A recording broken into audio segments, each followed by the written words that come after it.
Hello আমার প্রিয় sweet cute বন্ধুরা, কেমন আছো তোমরা? নিশ্চয়ই আমার গল্পগুলো শুনে শুনে খুব সুখ নিচ্ছ আর আনন্দেই আছো।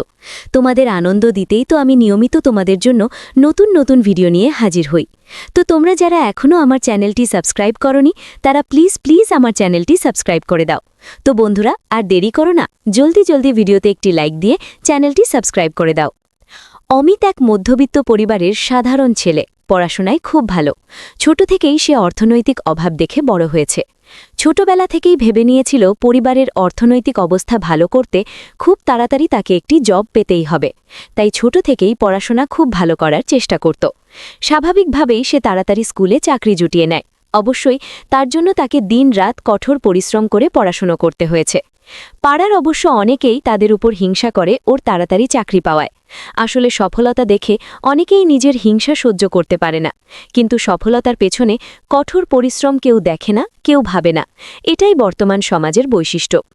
অমিত চাকরি পেয়ে বেশ খুশি, কিন্তু সে এমন একটি স্কুলে চাকরি পেল যার দূরত্ব বাড়ি থেকে অনেক দূরে হওয়ায় তাকে সেখানে রুম ভাড়া নিয়ে থাকতে হতো। যদিও প্রতি মাসে পরিবারের সঙ্গে দেখা করতে আসে অমিত। প্রায় 6 মাস শিক্ষকতা করার পর সিদ্ধান্ত নিল সেও টিউশন পড়াবে, কারণ স্কুলের সময় বাদ দিয়ে বাকি সময় তার বোরিং লাগত। সপ্তাহখানিক পর একজনকে সকালে পড়ানো শুরু করল। প্রতি সপ্তাহে 3 দিন করে পড়ায়। সকালের টাইম তার ভালোই কাটতে শুরু করল। এমনই চলছিল অমিতের সাধারণ জীবন। টিউশন শুরু করার প্রায় 1 মাস পর অমিতের স্মার্টফোনে একটি কল আসে এবং এক সুন্দর কণ্ঠ ভেসে এলো। হ্যালো, অমিত স্যার বলছেন? হ্যাঁ, আপনি কে বলছেন? আপনি আমাকে চিনবেন না, আমি সুমনা। আপনি যে এলাকাতে সকালে টিউশন পড়াচ্ছেন, আমি ওই এলাকাতেই থাকি। হ্যাঁ বলুন, কি দরকার? আসলে আমি শুনলাম আপনি আমাদের এলাকাতে একজনকে টিউশন পড়ান, তাই আপনি যদি আমার মেয়েকেও পড়াতেন খুব ভালো হতো। আচ্ছা ঠিক আছে, সে কোন সময় পড়ালে সুবিধা হবে? আপনার মেয়ে কোন ক্লাসে পড়ে এগুলো জানা দরকার তো আমার। আমার মেয়ে ক্লাস 2-এ পড়ে, আর আপনি আপনার সময় অনুযায়ী পড়াবেন। ঠিক আছে, তাহলে আপনি আপনার বাড়ির ঠিকানা দেবেন? আমি আজকেই আপনাকে আমার বাড়ির ঠিকানা পাঠিয়ে দিচ্ছি। পারলে আপনি আগামী পরশু থেকে পড়ানো শুরু করতে পারেন। ঠিক আছে, আমি আগামী পরশু থেকে পড়ানো শুরু করব। আমি কিন্তু সন্ধ্যায় পড়াতে যাব। আপনাদের কোনো সমস্যা নেই তো? না না, সমস্যা নেই, আপনি আপনার সময়ে পড়ানো শুরু করুন। যথারীতি অমিত কবে কবে পড়াবে ঠিক করে নিল এবং উক্ত দিনের সন্ধ্যায় হাজির হল পড়ানোর জন্য। বাড়ির সামনে গিয়ে বেল বাজালো অমিত। তারপর একজন মহিলা দরজা খুলে বললেন, আসুন, ভেতরে আসুন। অমিত দেখল একজন পরম সুন্দরী মতো দেখতে মহিলা। শরীরের গঠন খুবই নিপুণ, যেন ভগবান যত্ন করে বানিয়েছেন। যে কেউ দেখলে বলবে যোগব্যায়াম করে বোধহয়।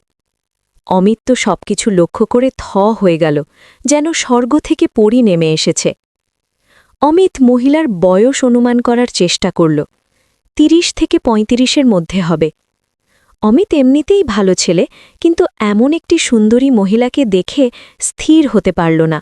অমিতের ওটা অন্যরকম হতে শুরু হল। অমিত বলল, নমস্কার। মহিলাটি বলল, নমস্কার, আমি সুমনা। আমি আপনাকে ফোন করেছিলাম আমার মেয়েকে পড়ানোর জন্য।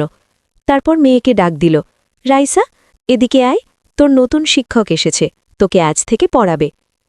এরই মধ্যে একজন বয়স্ক লোক ও একজন বয়স্ক মহিলা এলেন। সঙ্গে সঙ্গে সুমনা বলল, ইনি হলেন আমার শ্বশুর, আর ইনি আমার শাশুড়ি। অমিতের সঙ্গে তারাও নমস্কার করল। কিছু সময় পর রাইসা বেরিয়ে এলো। তাকে তার মা সুমনা দেবী শিক্ষকের সঙ্গে পরিচয় করিয়ে দিল। বলল, স্যারকে রুমে নিয়ে যা, ওখানেই উনি তোকে পড়াবেন। সঙ্গে সঙ্গে অমিত বলল, কেন, এই বারান্দায় তো ভালো জায়গা, এখানে পড়লে কি সমস্যা? তখন সুমনা বলল, না না, আপনি রুমেই পড়ান, এখানে কেউ এলে বসতে দেওয়া হয়।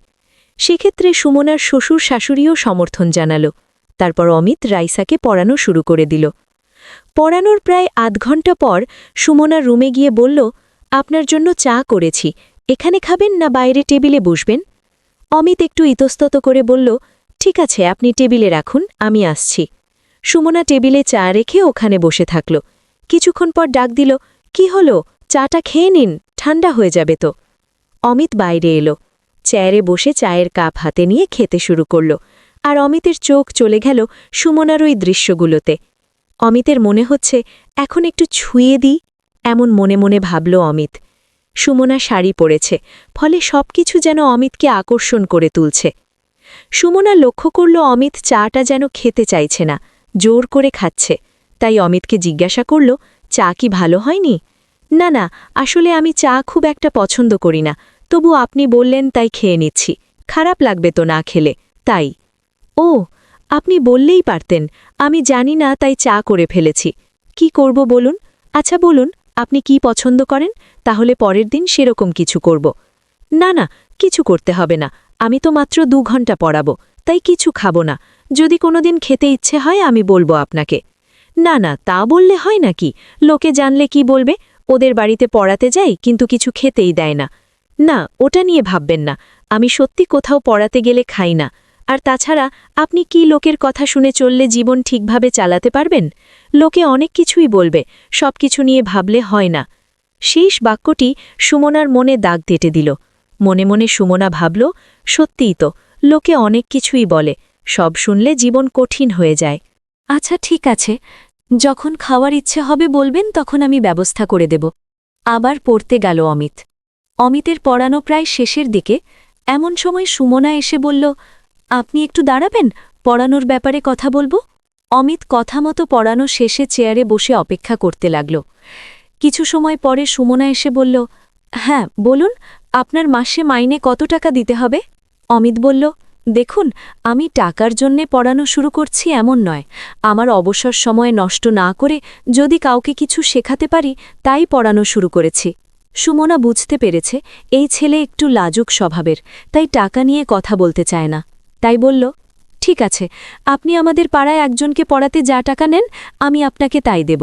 অমিত বলল, ঠিক আছে, তাহলে আজ আমি আসি। সুমনা সঙ্গে সঙ্গে বলল, আর কবে কবে পড়াতে আসবেন বললেন না তো? অমিত বলল, ও সরি, আমি সপ্তাহে 3 দিন পড়াবো, মঙ্গল, বৃহস্পতি আর শনিবার। সেদিন বাড়িতে এসে অমিত সুমনার কথা কল্পনা করতে শুরু করল। প্রতি মুহূর্তে তার চোখের সামনে সুমনার সাদা ফর্সা দৃশ্য ভেসে উঠত। অমিত বিলম্ব না করে বাথরুমে গিয়ে সুমনাকে কল্পনা করে নিজেকে শান্ত করল। তারপর অমিত সপ্তাহে 3 দিন করে পড়ানো শুরু করে দিল। এভাবে 1 মাস কেটে গেল। তার মধ্যে বেশ কয়েকবার সুমনার সঙ্গে অমিতের কথোপকথন হয়েছে, তার সঙ্গে সুদৃশ্য উপভোগ করা হয়েছে। প্রায়ই এর মাঝে মাঝে সুমনার কথা কল্পনা করে সে নিজেকে শান্ত করেছে, তাতে অবশ্য অমিতের চাহিদা একটু হলেও পূরণ হয়েছে। একদিন পড়াতে গিয়ে অমিতের সত্যি খিদে পেল, কিন্তু লজ্জায় বলতে পারছিল না। তারপর ভেবেচিন্তে লজ্জা কাটিয়ে বলেই ফেলল, রাইসা, তোমার মাকে একটু বলবে স্যার ডাকছেন। রাইসা তার মাকে ডাক দিল, মা, স্যার তোমাকে ডাকছেন। অমিত রুমের বাইরে এসে সুমনাকে বলল, কিছু মনে করবেন না, আমার আজকে সত্যি খিদে পেয়েছে খুব, আসলে আজ স্কুল থেকে ফিরতে দেরি হয়েছে, তাই বিকেলে কিছু না খেয়ে চলে এসেছি। লজ্জা কাটিয়ে বলেই ফেলল অমিত। সুমনা বুঝতে পারল বিষয়টি। সুমনা বলল, আপনি একটু অপেক্ষা করুন, আমি কিছু বানিয়ে আনছি। অমিত বলল, কিছু বানাতে হবে না, হালকা কিছু দিলেই হবে। সুমনা বলল, আপনি বসুন, আমি আনছি, বলে কিছু সময়ের মধ্যে কফি বানিয়ে সঙ্গে বিস্কুট নিয়ে এলো। অমিত সুমনার সঙ্গে বসে কফি খাচ্ছে। অমিতের চোখ সুমনার ওই দুটোর দিকে গেল। সুমনা হালকা বুঝতে পারল অমিতের দৃষ্টি, তবে কিছুই বলল না। অমিত নিজেই দৃষ্টি পরিবর্তন করল। সেদিন পড়িয়ে চলে গেল। আরও 1 সপ্তাহ এভাবে কেটে গেল। একদিন রাইসা তার দাদু ঠাকুরমার সঙ্গে পিসির বাড়ি অর্থাৎ সুমনার ননদের শ্বশুরবাড়ি চলে গিয়েছিল। আর সেদিনই অমিত পড়াতে গেল। বেল বাজালো, কিন্তু কেউ দরজা খুলল না। আবার বেল বাজালো, তারও কোনো সাড়া শব্দ না পেয়ে হতাশ অমিত ফিরে চলে আসবে ভাবল। তারপর কি মনে হলো দরজা একবার ঠেলে দেখল। আর সৌভাগ্যক্রমেই হোক আর দুর্ভাগ্যবশতই হোক, দরজা লাগানো ছিল না। দরজা খুলে গেল। অমিত ভেতরে ঢুকে কাউকে দেখতে পেল না। অমিত কাউকে না ডেকে রুমে দেখল, কাউকে দেখতে পেল না। তারপর ভাবল ফিরে যাবে, কারণ বাড়িতে যেহেতু কেউ নেই তাই ফিরে যাওয়া উচিত। কিন্তু কৌতূহলবশত সে রান্নাঘরের দিকে একবার দেখল।